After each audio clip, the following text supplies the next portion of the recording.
I saw ice hanging in his hair. And at that moment, I knew homelessness. I did not know it before that.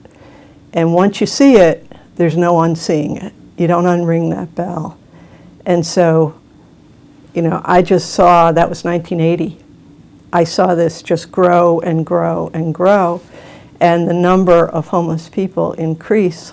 We believe there were 10,000 people who were chronically homeless out there, and there were 30,000 people a year who were homeless. And the problem felt massive and daunting.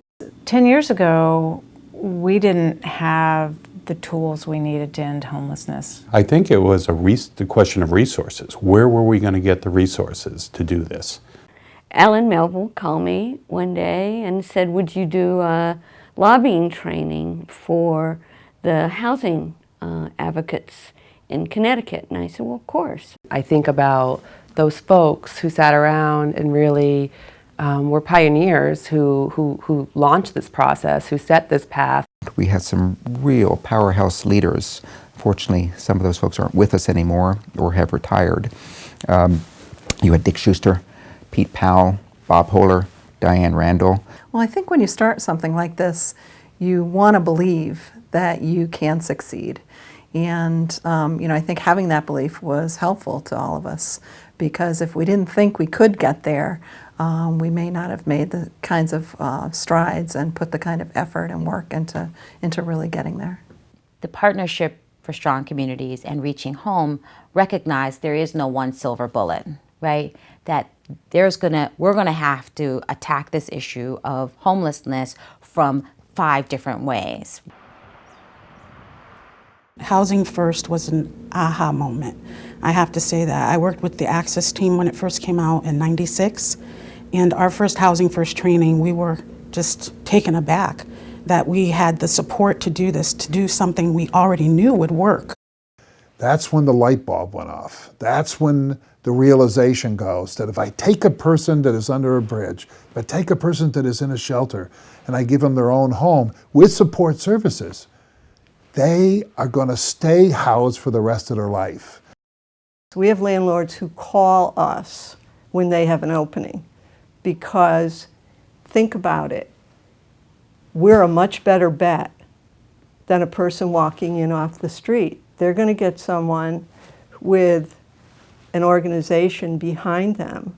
And it was really a new concept back then, that people didn't really understand that permanent, affordable housing with support services was a way that you could solve homelessness. So that was a very exciting time to be involved in the demonstration program that showed that it was not only effective in reducing homelessness, but it was a really cost-effective way to do it. The first study that we did back then showed that it reduced Medicaid costs by 71%. I think coordinated access is a great start to helping individuals enter into the homeless system as well as exit to the system. Because when you look back a few years, if you were homeless in the community, you'd have to apply to every different agency with every different wait list possible, with every different program. The biggest thing we didn't know was the complexity of the problem.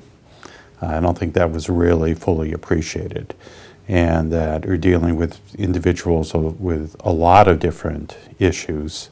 We've come to this realization by broadening our sense of the homeless experience and looking at not just the later stages of homelessness, but also the early stages of homelessness. Well, it's been a long time before I had my own situation or the capability or the opportunity to be a normal part of society, which is going to work and paying your rent. You got to remember, these people have lost that or never had it.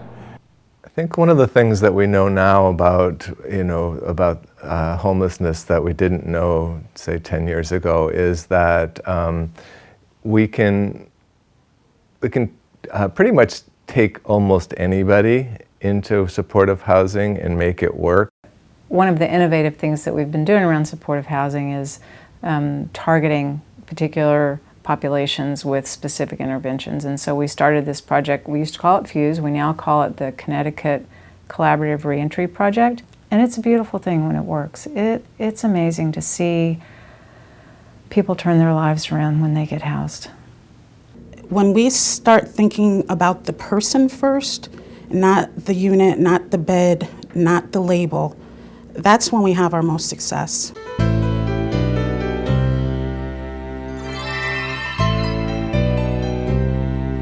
And I always remember one fellow saying to me, after I went through my little spiel, Sister, he said, I understand what you're saying, and I agree with you.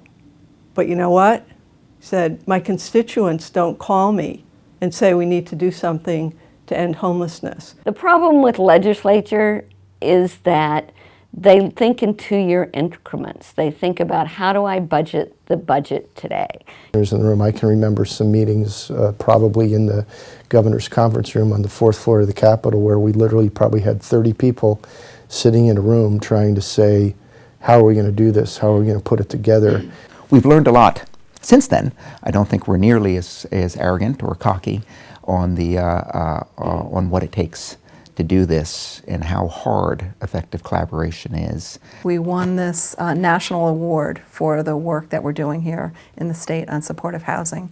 And the really interesting thing is that we won the award not for the supportive housing itself, but for the process that we were using to put the supportive housing in place, and specifically the collaboration between state agencies. We really haven't needed to convince Governor Malloy of the value of supportive housing, affordable housing, public housing revitalization, because he came into office recognizing and knowing how important that was. Politicians love a solution. Don't just give them a problem, give them a solution. And we had that. And we started taking city officials with us out in the streets. And so they started seeing the people that were living under bridges in an abandoned building. And no longer was a concept that was out there, something that was beyond what they could imagine. And now was reality.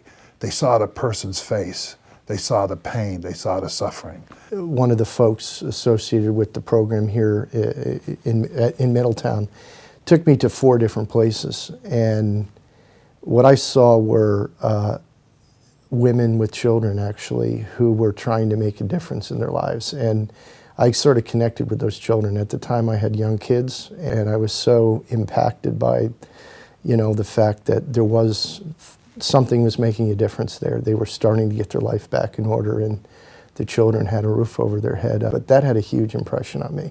The fact that oftentimes poverty is generational, unless we jump in as government and try and make a difference. The real heroes are those people at the beginning who knew this could happen and made us all keep going. All of a sudden, it's a movement now.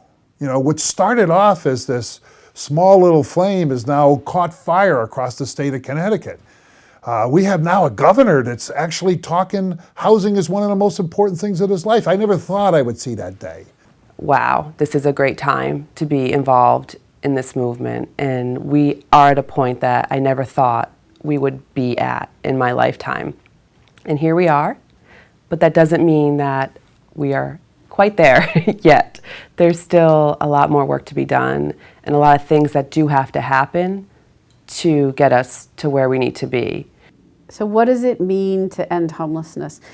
It does not mean that there will never be another person or another family who will find themselves without a home. But what it means is that those episodes of people who find themselves without a home will be rare. When they do, that episode will be brief, and that we will have the resources to help them back to permanent housing quickly. Actually, when you look at the trajectory among people our age, the baby boom generation, 10, 20 years from now, there's going to be a lot of people who are going to have very few, if any, assets and extremely low incomes. And housing is going to be a huge issue for them too. And if we can't get our hands around this issue of housing affordability, we will not solve homelessness. This is a long-term problem, and it needs a long-term solution. So no matter who's in the majority in the legislature or who's in the governor's office, we really need to make sure that whoever that is understands the importance of housing, affordable housing, and supportive housing.